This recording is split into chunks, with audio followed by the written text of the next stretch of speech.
విశ్వాసం గురించి కొన్ని మాటలు. విశ్వాసము, దాని ద్వారా వచ్చే విజయము, విశ్వాసము దాని ద్వారా వచ్చే జయము, విశ్వాసము దాని ద్వారా వచ్చే ఆశీర్వాదము. ఇట్లా విశ్వాసం ద్వారా చాలామందికి చాలా క్రియలు జరుగుతాయి. ఓకే, మరి విశ్వాసం అంటే ఏంటో ఒకసారి చూద్దాం. ఎబ్రీ పత్రిక 11వ అధ్యాయం మొదటి వచనాన్ని ఒకసారి చదువుకుందాం. ఎబ్రీ పత్రిక 11వ అధ్యాయం మొదటి వచనం 206వ పేజీ. ఇక్కడ పౌలు గారు ఈ మాట మనకి సెలవిస్తూ ఉన్నారు. ఏమనంటే, విశ్వాసం అన్నది నిరీక్షింపబడు వాటి యొక్క నిజ స్వరూపమును, అదృశ్యమైనవి రుజువునై ఉన్నటకు కదా, అదృశ్యమైనవి ఉన్నటకు రుజువునై, దాన్ని బట్టి పెద్దలు సాక్ష్యం ఉంది. ప్రపంచములు దేవుని వాక్యమును నిర్మాణమై అందును బట్టి దృశ్యమైనవి కనబడను పదార్థములచే నిర్మించబడునని విశ్వాసము చేత గ్రహించుకొనుచును. విశ్వాసమును బట్టి హేబేలు కయ్యోని కంటే శ్రేష్టమైన బలి దేవునికి అర్పించాడు. దేవుడు అర్పణను గూర్చి సాక్ష్యం ఇచ్చినప్పుడు అతడు ఆ విశ్వాసం బట్టి నీతిమంతుని సాక్ష్యము పొందెను. అతడు మృతి పొంది విశ్వాసం ద్వారా మాట్లాడుచున్నాడు. హల్లెలూయా. ఎవరు ఈ కయ్యోను? కయ్యోను ఎవరు? ఫస్ట్ మొదటి ఆది కాండంలో అవ్వకు ఆదాముకు పుట్టినవాడే కయ్యోను. హేబేలేమో వ్యవసాయం చేస్తాడు, గొర్రెలు మేపుతాడు, వ్యవసాయం చేసేవాడు. వ్యవసాయం కయ్యోను చేస్తే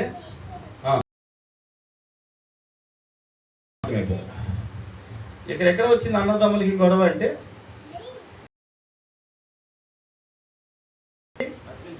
అర్పించాడు. మనస్పూర్వకంగా తీసుకొచ్చి అర్పించాడు. అది చూసిన కయ్యోని అర్పణ ఇష్టము కాదు. ఆ కారణంతో తమ్ముడిని అన్న. ఇప్పుడు చెప్పండి, మనుషులు చంపుకోవడానికి పెద్ద కారణాలేమి? మొదటి నరహత్య జరిగిపోయింది. దీనికి సాక్ష్యం ఏమంటారు? ప్రభు శ్రేష్టమైన దేవునికి బలి అర్పించు. పట్టించాడు విశ్వాసాన్ని. మరి ఇవ్వటం ద్వారా ఆయనకి ఏమొచ్చింది? ఇప్పుడు ఇస్తే మరణం వస్తుంది కదా. అంటే ఏంటి? ఆశీర్వాదం, దేవుని కార్యక్రమం బైబిల్లో రాయబడి ఉంది. హల్లెలూయా. అయితే సాతాను చెడగొట్టేవాడు కూడా. కాబట్టి ఇంకొంచెం విశ్వాసమును బట్టి హానోకు మరియు మరణము చూడకుండా కొనిపోబడికి ఇష్టడైనను సాక్ష్యం పొందెను. కనబడు ఒక సాక్ష్యం. మనం కార్యక్రమాన్ని చేయాలి, తలపెట్టాలి. నువ్వు చేసేదాన్ని బట్టి దేవుడు నిన్నంతల ఆశీర్వాదాన్ని నీకు ఇచ్చినా ఇస్తాడు, ఇపోయినా ఇస్తాడు కాదా? కలుగుద్ది. ఏం కలుగుద్ది? వీలు కలుగుద్ది కదా. ఆ వీలు కానుక అనేది అర్పిస్తే దేవునికి ఇంకొంచెం కిందకి వెళ్తాం. ఇంకొంచెం కింద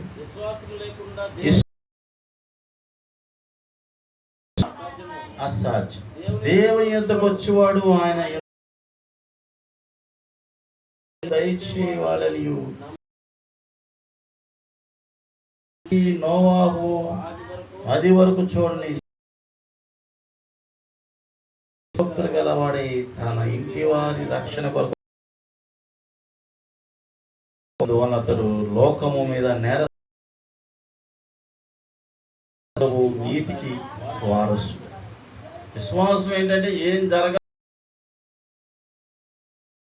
హల్లెలూయా. మరి ముందుగానే ఏం చేస్తారు?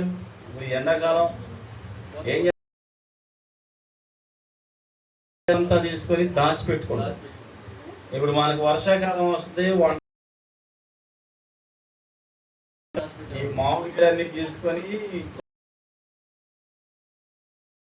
ఊరగాయ పచ్చడని కూర వేసుకొని లేకపోతే ఒక ముక్క వేసుకొని అన్నం ఇదేనా ప్రాసెస్. ఇప్పుడు అన్ని లైన్లు పోయినాయి. ఎంత చిల్లీ పచ్చళ్ళు, చికెన్ పచ్చళ్ళు, మటన్ పచ్చళ్ళు, ఎండు తొనకలు కదా. విశ్వాసమును బట్టి ఇప్పుడంతా కావాలా కొనేసాం లేదా వదిలేసాం. అన్నీ కూడా మన పితరులు విశ్వాసాన్ని బట్టి మనకి ఏం చేశారు? దాచిపెట్టారు. ఇప్పుడు మా జనరేషన్ పెంచడం కోసం ఫీజుల రూపంలో, స్కూల్ రూపంలో, పెళ్లి రూపంలో అట్లన్నిట్లు ఏం చేస్తున్నాం? ఏంటంటే మన కారణం ఇది. కాబట్టి ఇక్కడ ఏంటంటే షార్టేజ్ అనేది ఏర్పడింది. విశ్వాసంతో మన పిల్లలను కూడా విశ్వాసంలో, వాడిని కూడా విశ్వాసంలో పెంచాలి.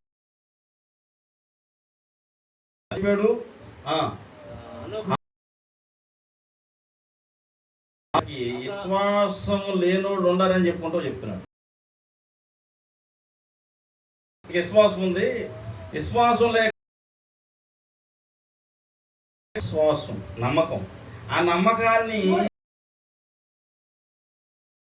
పని అయిపోద్ది. హల్లెలూయా. కొంతమంది ఇప్పటికీ కొంతమంది ఎన్ని చెప్పినా నమ్మరు. కొంతమంది ఏది ఏమైనా నమ్మ. హల్లెలూయా. కాస్తో కోస్తో పాస్టర్ గారి మీద నమ్ముకుంటారు. ఏంటంటే ఎవరు ఏమైనప్పటికీ మన నమ్మకం మాత్రం దేవుడి మీద. దాన్ని ఇంకొక 2 మాటలు చదువుతాం. అబ్రహాము పిలువబడినప్పుడు ఆ పిలుపునకు లోబడి పొందనయుడు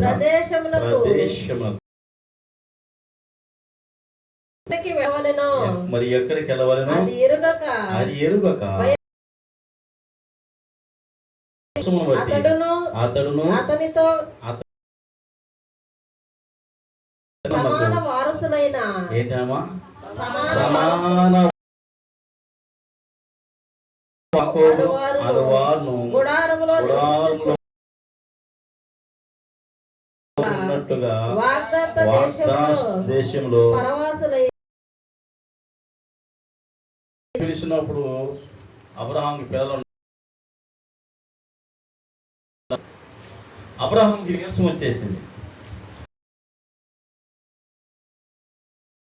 ఏముందలే దేవుడు ఏమి ఇస్తాడన్న బాధ వచ్చేసింది.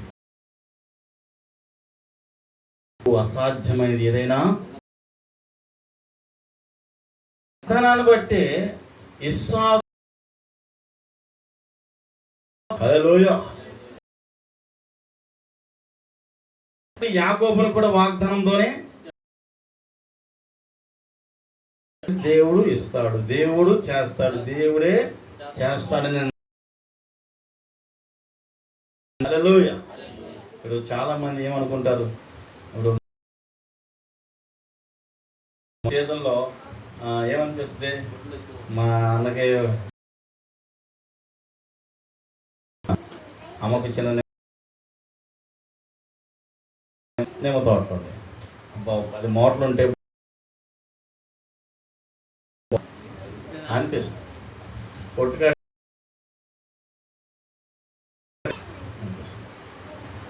ఎందుకంటే కాయలు కాస్తాను విశ్వాసం ఒకటే కాదు, అవి కాస్తాయి అని మన ప్రయత్నం. ఎరువో ఏదో ఒకటి వేస్తూ విశ్వాసిస్తాం. హల్లెలూయా. కొన్ని కాస్తే కొన్ని. నేనేమంటున్నానంటే విశ్వాసంతో ఈ గోల తగలకుండా చెట్ల మీద మనం చేసే విశ్వాసం ఉంటేనే ఒక మా వాడు కొంతమంది ఉన్నారు, నేను రాశారు 15, 20 అనగానే ఎన్ని వస్తాయి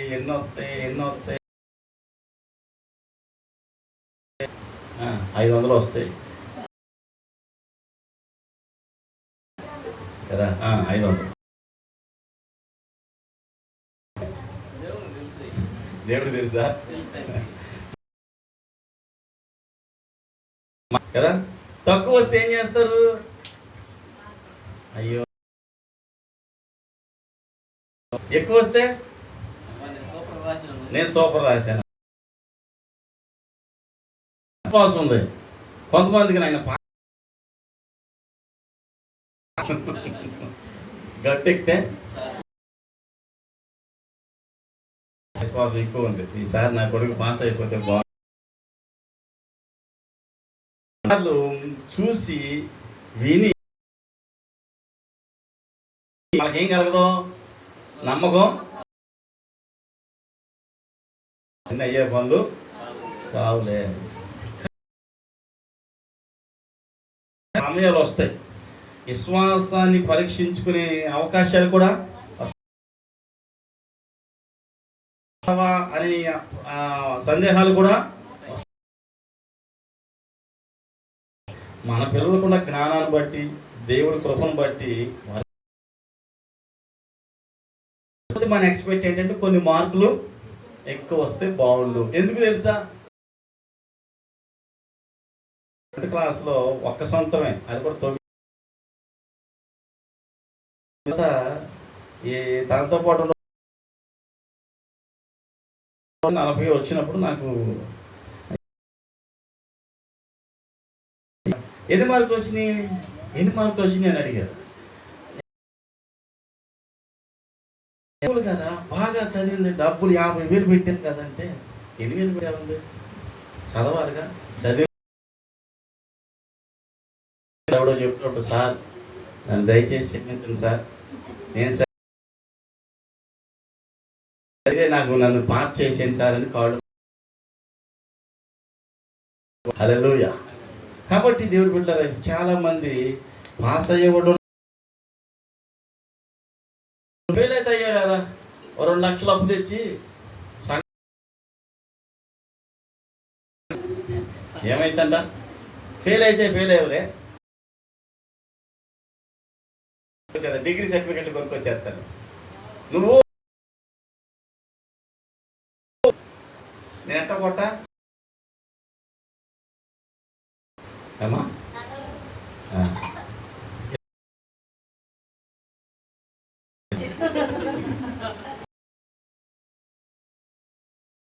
నువ్వు కొనుక్కొచ్చేస్తానంటే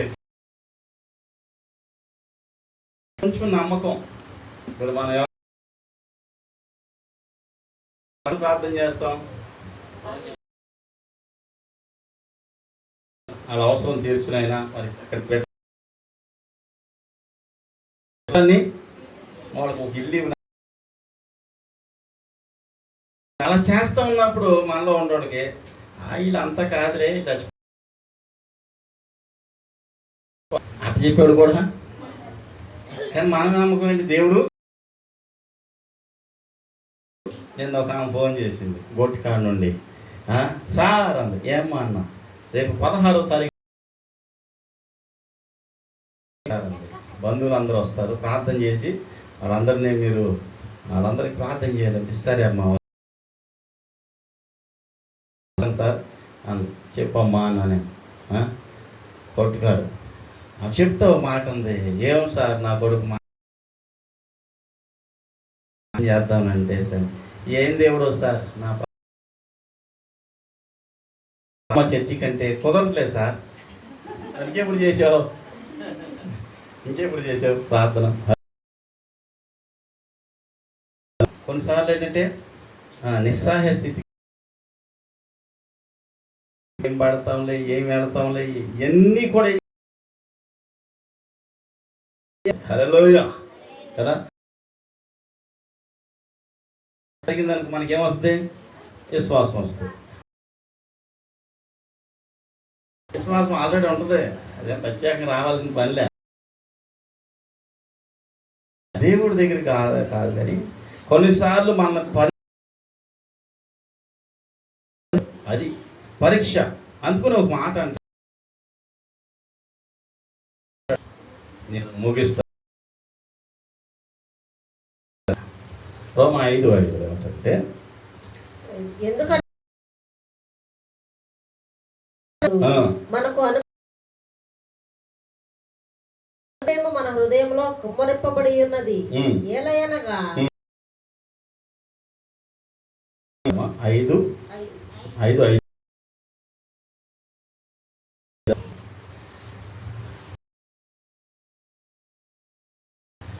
అయితే పరీక్ష చేయని అది కొంచెం ఏం చేయాలంట, ఈ శ్వాస పరీక్షలు అనేవి వస్తాయి. ఎగ్జామ్ రాసేటప్పుడు ధైర్యంగా రాస్తాం, ధైర్యం ఉండాలి. గొంతు పట్టింది అనుకోండి, మొత్తం ఆ గొంత వరకే మన సన్నగా ఉన్నప్పుడు పట్టక. అంతేనమ్మా క్యాథరిన్? సన్నగా ఉన్నప్పుడు పట్టవు కదా, చిరిగిపోయినప్పుడు పడేసే. మా ఊర్లో ఎవరో ఒక టైలర్ ఉంటారు,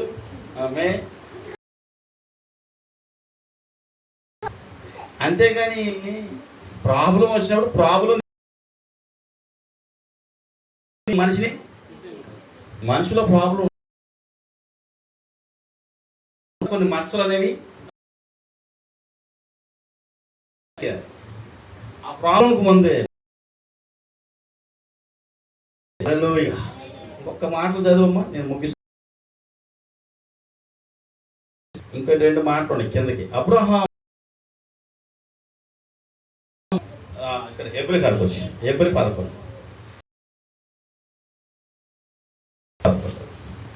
ఆ పారాగ్రాఫ్ వరకు కావాలి. యాకోబు అని వారు గుడారంలో నివసించుచు అన్యుల దేశంలో ఏలయనగా దేవుడు దేనికి శిల్పియు నిర్మాణకుడై ఉన్నాడు ఎదురు చూచుచుండెను.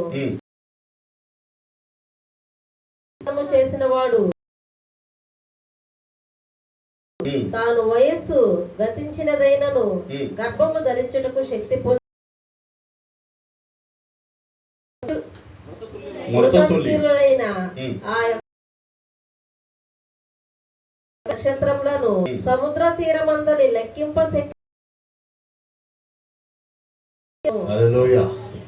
అబ్రహాము సంతానం ఎవరు? ఇశ్రాయేలు. ఏమని ఆశీర్వదించాడు? ఇశ్రాయేలన్నీ చేయటానికి కారకులు ఎవరు? ఈ ప్రపంచ దేశాలన్నీ నాశనం చేసే మందు. ఒకవేళ అమెరికా కూడా ఎవరికి భయపడితే కాస్త, ఎందుకంటే ఇశ్రాయేల్ని దేవుడు ఏం చేశాడు? నీకు పుట్టబోయే ఎలా ఆశీర్వదించాలంటే ఇశ్రాయేలుగా ఆశీర్వదించాలి. నీ తండ్రి ఇశ్రాయేలుగా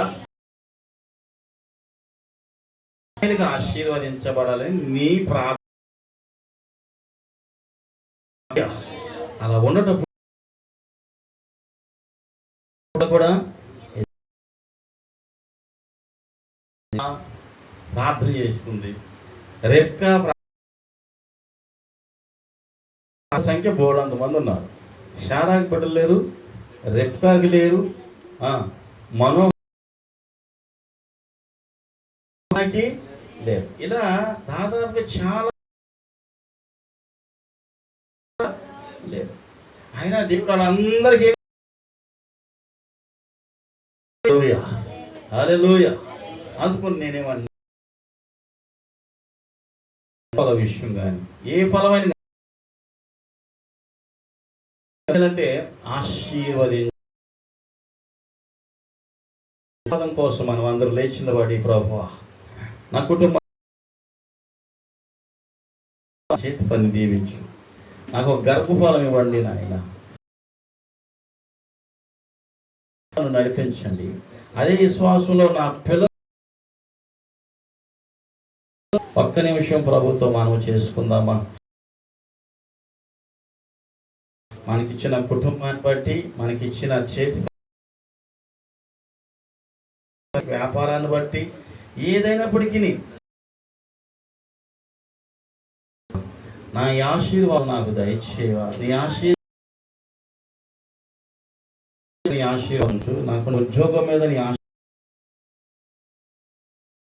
మా పిల్లల నీ ఆశీర్వాదం ఉంచు. మా ఉద్యోగాలపై మా రాకపోకల మీద ఉంచు అయ్యా. సాతాను కుయుక్తులన్నిటి తప్పించు. అబ్రహామును దీవించిన దేవుడు ఇస్సాకును ఆశీర్వది